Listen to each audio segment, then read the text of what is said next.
What is up, YouTube? HPJ here, and today I am talking about Harpies. Yeah, I got a nice bulky video for you guys, so just a heads up. We're going to be taking a look at my IRL Harpie deck, because normally I would do this digital.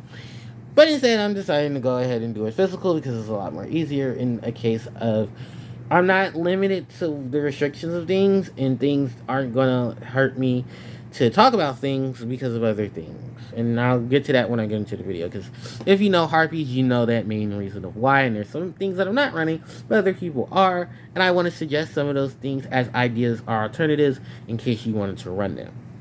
So, with that said, why don't we get into the deck overall? So, starting off with my monster lineup, I am running 3 copies of Harpie Channeler. Oh, sorry, it's all mixed up right now. Oh no, okay, 3 copies of Harpie Channeler, 3 copies of Harpie Perfumer, 3 copies of Harpie Lady 1, 2 copies each of Harpie's Pet Dragon Fearsome Fire, 2 copies of Harpie Oracle, 2 copies of Harpie's Harpist, and 1 copy of Harpie Lady Sisters. Then 2 copies of Berry Sexual Stormwind and a set of the Ash Blossom. Enjoy spring. Alright, so that is it for the monsters. Moving on to the spells. We have 3 copies of Hysteric Sign, 3 copies of Elegant Egotist, 2 copies of Harpie's Hunting Ground, 1 copy of Harpie's Feathered Esther, 1 Harpie's Feather Rest, 1 Alluring Mirror Split, 2 Swallow's Nest, and 2 Winged Requitals. Moving over to my traps. 3 Harpie's Feather Storm, and 1 copy of Hysteric Party. Alright, that is it for the main deck. 40 cards in total. Let me just make sure everything else is in order. Alright, and then going on into the extra deck.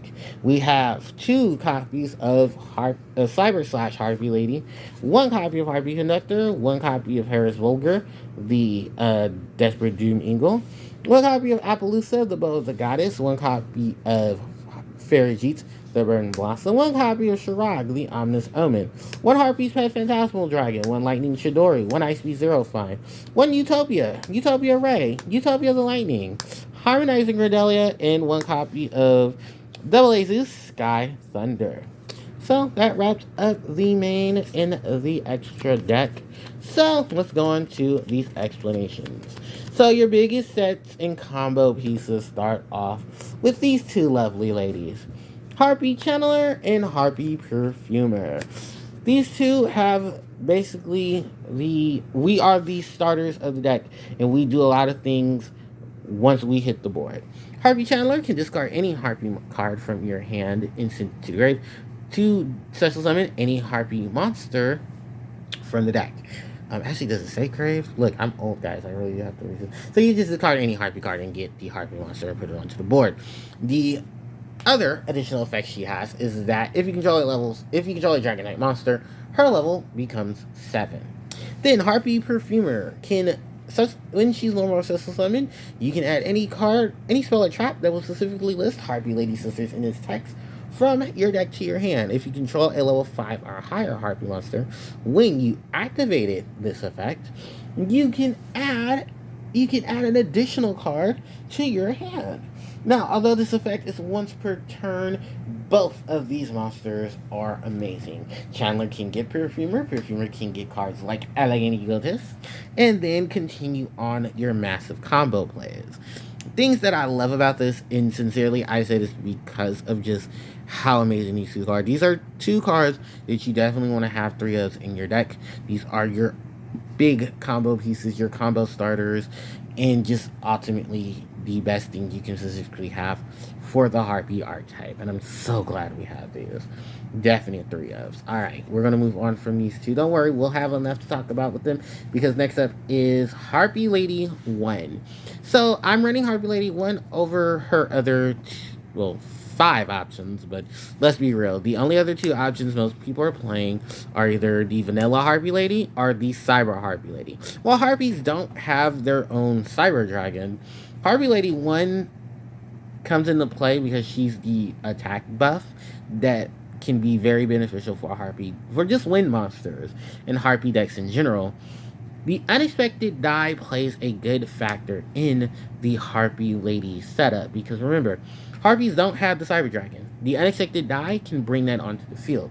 You can run your variation if with the unexpected die if you choose to. I'm just not running it because it's just not my thing of right now, but it's something I wanted to give the option to in case some people wanted running, because even though my build is pure, you can still run pure Harpie Ladies and run the vanilla Harpie Lady if you choose to want to run it with the unexpected die. The thing is, I don't want to run into the unexpected die, even though there are more things I can do with the Harpie Lady 1.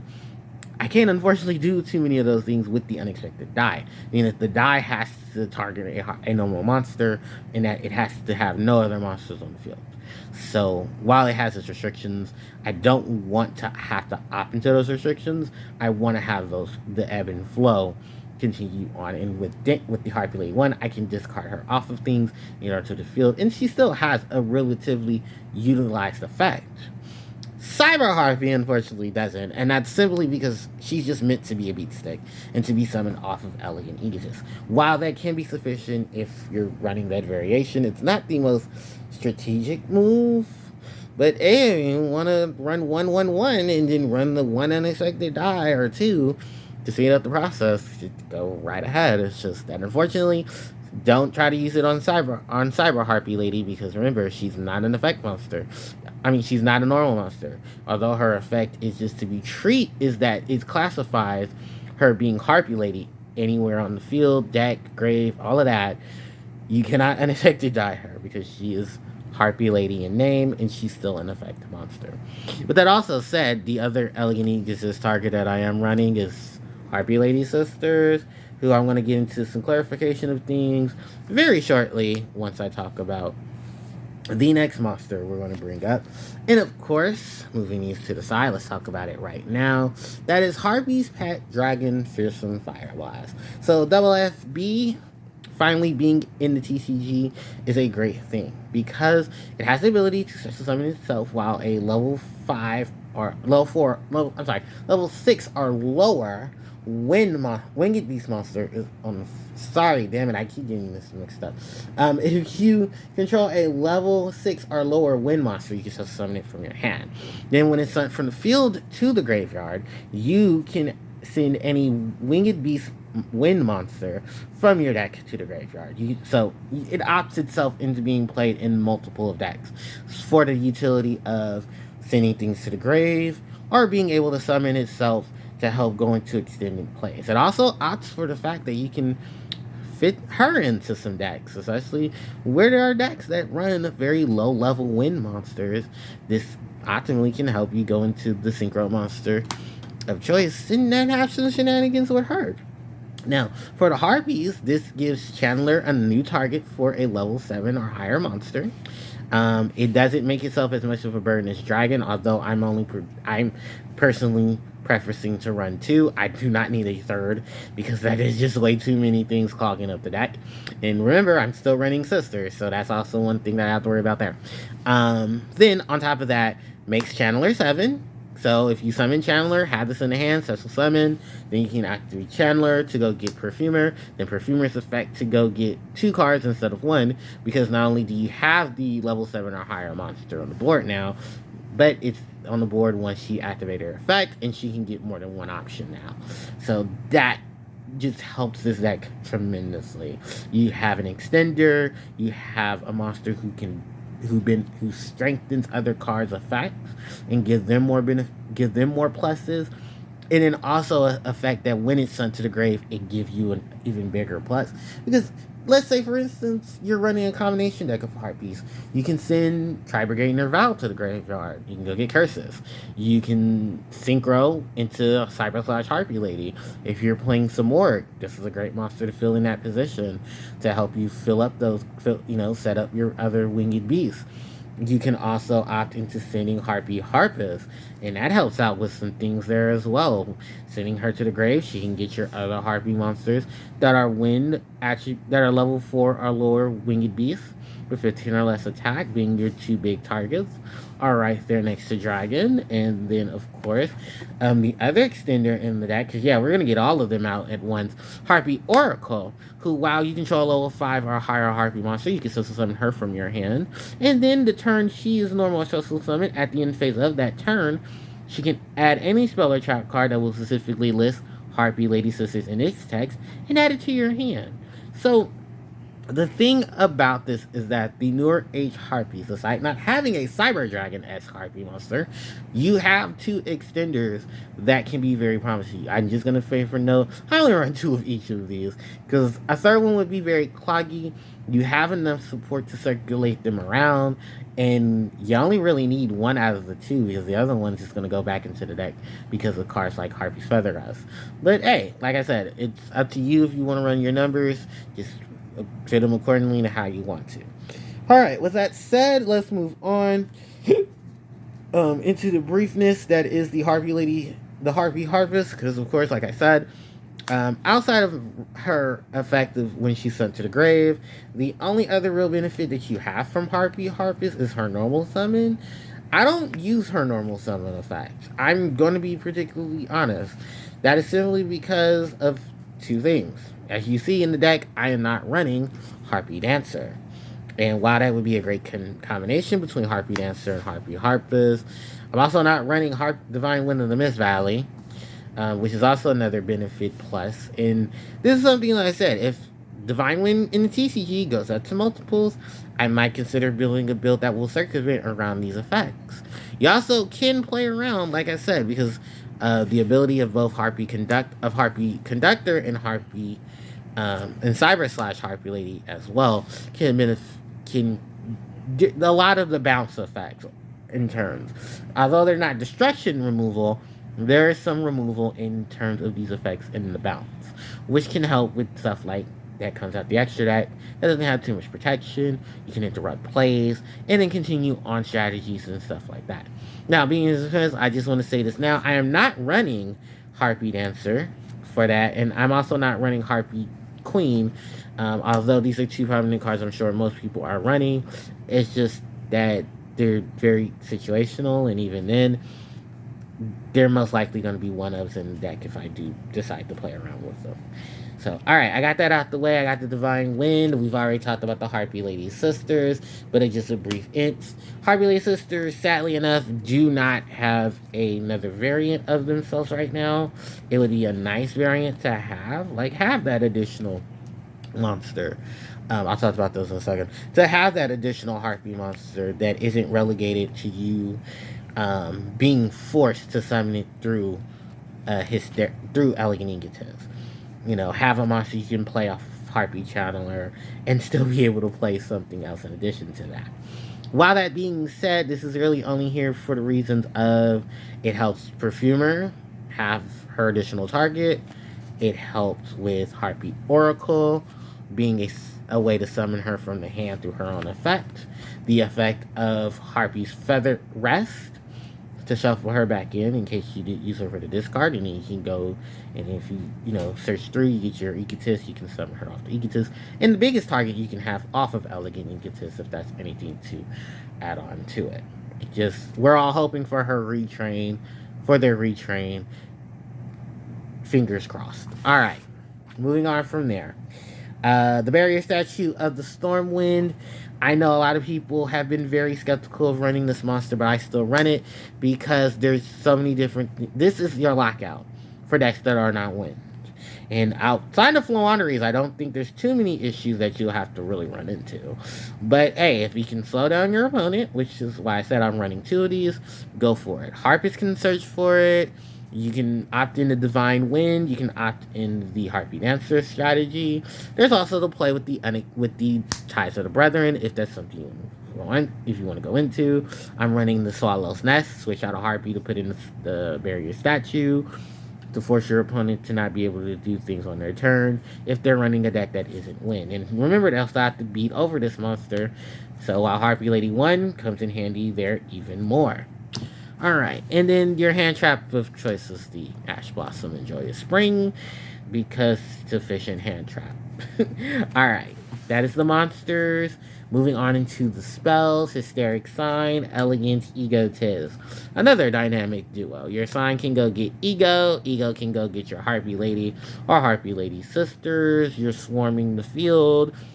Then you and your sign is sent from the hand or field to the grave. You can go get your Harpy cards at the end phase. Note, you cannot do both of the effects of Hysteric Sign in the same turn. They thought about that. They knew what we were going to do with this. Now, benefits is that you can play Ego, activate Sign, go get Ego again from Oracle, go get Ego off of Perfumer. You have two really great monsters to help you circumvent this card. And remember, this card's effect is not once per turn, so you aren't limited. You can even go get get the same Ego you use thanks to the sign, put it back in your hand, and then just play it again, and have the Oracle retrieve it, or have the Perfumer search for the other copies. And definite 3s, because remember, these are effects that happen that you definitely benefit from in the Harpie decks. So, alright, we move these out of the way, because we're going to talk about Harpie's Hunting Ground, and two of the big targets for the destruction effect, if you're having to destroy your own cards, are Hysteric Sign and Alluring Mirror Split. Now, that is only because of the summon of the Harpie Lady or Sisters, the one who conducted it can have to choose a spell or trap on the field. 9 out of 10, you're going to have to destroy your own hunting ground. But when you have these options, you don't have to do that. The other option is Harpie Lady Elegance, but I don't play that, and that's for just reasons of it's a trap card, it's very slow. The search effect's fine. It's just, that's all it is, and I'm just not using it. At least I know I can benefit from the Alluring Mirror Split's destruction effect, which actually is not a destruction effect. Well, it is a destruction effect. It's a destruction effect that happens during battle. And I can bring out a Harpie monster with a different original name. Then, on top of that, I will destroy it through the effects of a Harpie card effect, or my opponent destroys it through their card effect. I can summon a Harpie monster from the graveyard, and put that onto the field. And that leads on into more combos there.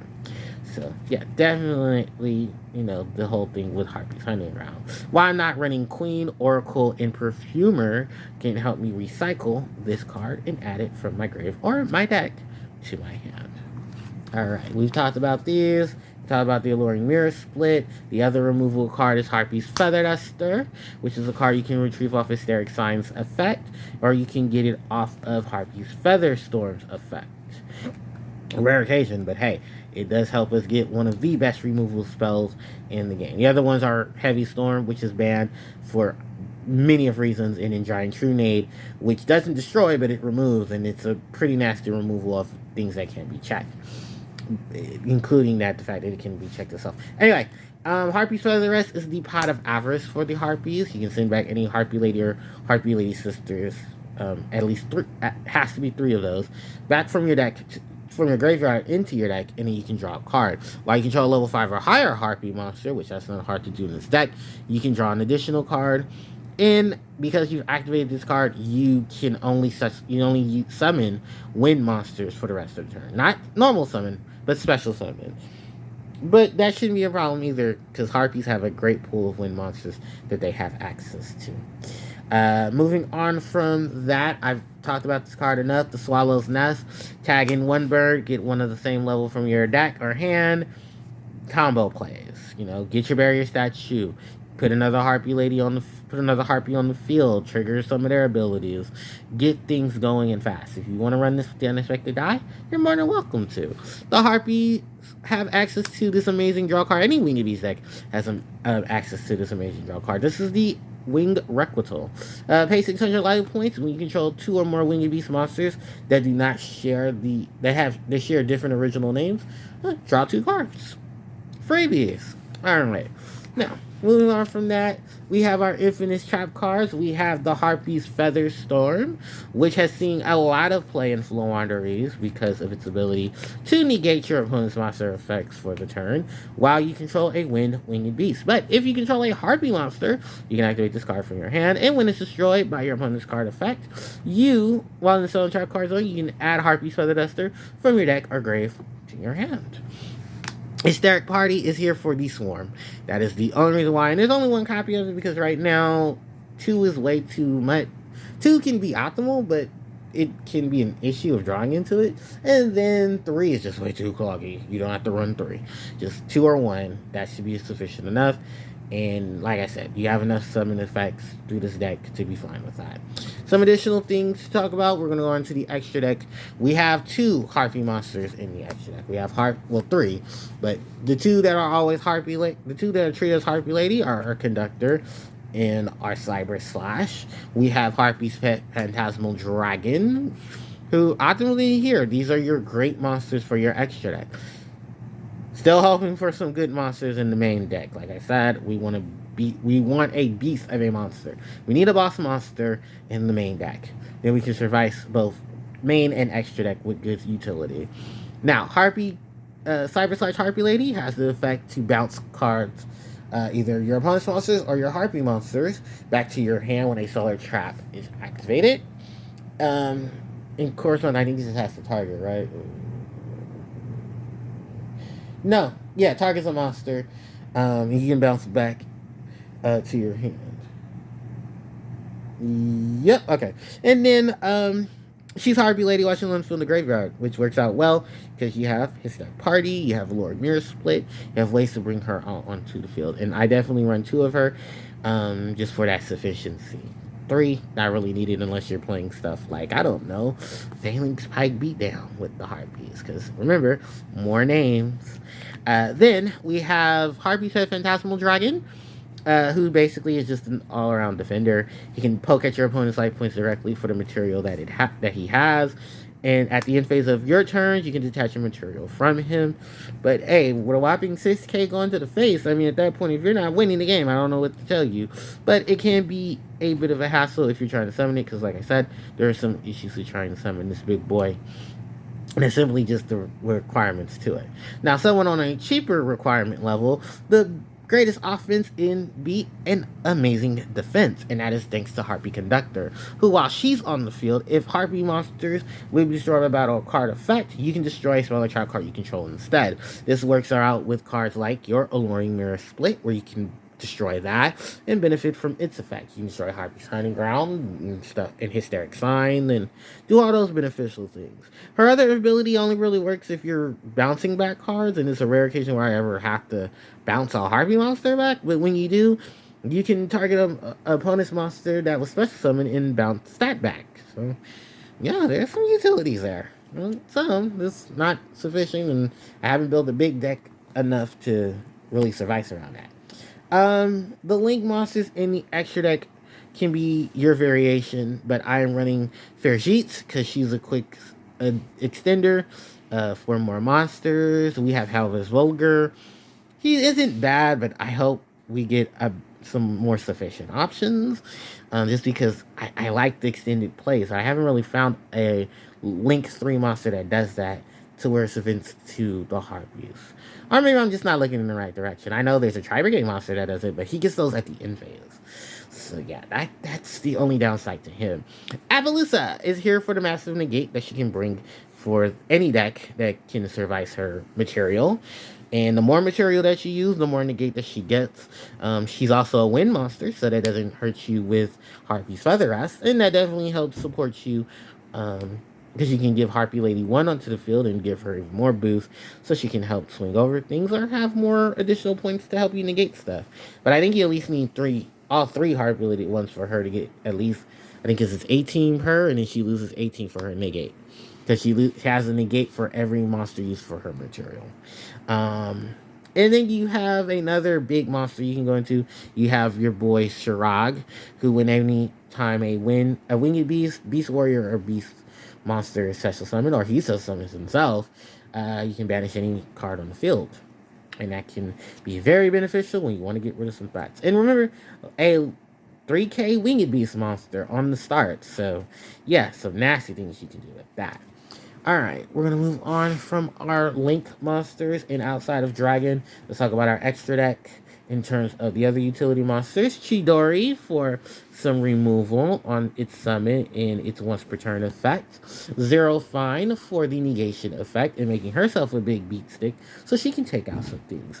The Utopia package is basically here so you can get into Utopia the Lightning. There is the opt that if you want to play Utopia double and double or nothing, go for it. That's basically up to you. And then you can exceed climb into the Utopia, right? That's some added defense. But the Utopia the Lightning has some added defense. The Utopia Lightning is basically here because it has the battle protection effect. Then we have the Harmonizing Grindelia, who is one of many level 7, rank 7s you can play in the deck. You can play your Arsenal Falcon, you can play your Big Eyes, and you can play all those little things as well. And then some massive removal in the form of Zeus, because Zeus is a really good Exceed monster, and he does a lot of things to help the deck out itself. Just in the fact of just a scary card your opponent has to run into and can wipe board if needed. Alright, so with all that said and done, the only other card I haven't talked about, and it's just an option, of something that if you want to play it, you can, and I was trying to Alexis Spark, to just go on with the Harpie Lady Sisters if you're just beating in face. I've done it before. Like I said, it's very rare. You don't have to do it. It's just a suggestion. But, yeah. Alright, with that said and done, I think that's about it. I think, yeah, this is just basically Harpies. And I know it's a very long video, and I apologize. Look, if I can make it shorter, I will. Probably might have to do it digital, but let's see how that goes. Anyway, thank you guys so much for coming. I really do appreciate it. Don't forget to like, comment, share, and subscribe to the channel, as it helps out tremendously. You can hit the notification bell so you guys can be informed of when I do upload more content to the channel. You can also hit me up on social media. The links are in the description box below. And you guys can catch me live on Twitch at twitch.tv/HarpiePlayerJoe, where I'll be continuing my live stream journey with Pokemon Emerald. So, with that said and done, thanks everybody for watching. I really appreciate it. You guys are the best. And I will catch you guys next time. HPJ, signing out. Take care.